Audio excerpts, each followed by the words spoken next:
Hola a todos. Hoy por aclamación popular, porque mucha gente me lo ha pedido, voy a hablaros de los ronquidos. Bueno, los ronquidos en la mayoría de las ocasiones suelen estar provocados por sinusitis o por rinitis.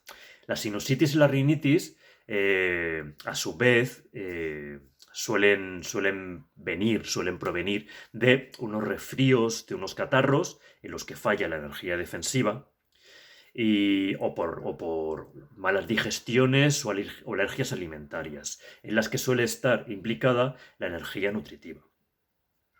Por lo tanto, está implicado el Taijin, ¿vale? La energía del pulmón y la energía del bazo. ¿Cómo suelo tratar yo temas de sinusitis, rinitis y los ronquidos? ¿Vale? Pues yo punturo el Yin-Tan como punto principal, ¿vale? Que aunque está aquí, yo lo punturo un chum por encima, un centímetro por encima, transfixiado. Y luego acudo al 20 de IG, ¿vale? Estimulando estos dos puntos consigo liberar la zona nasal y que la respiración sea más fluida. Con eso ya estamos corrigiendo gran parte del problema.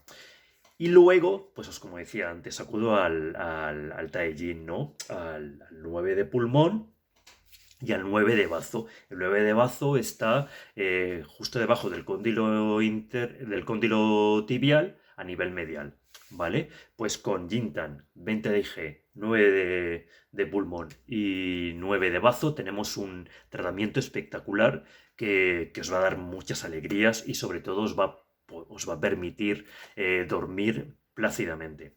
Nada, estamos en contacto. Ya sabéis que me podéis encontrar en mi canal de YouTube, Consulta Ricardo Serra, o en mi página web www.ricardoserra.com. Pues nada, besos, abrazos y espero y deseo que dormáis plácidamente.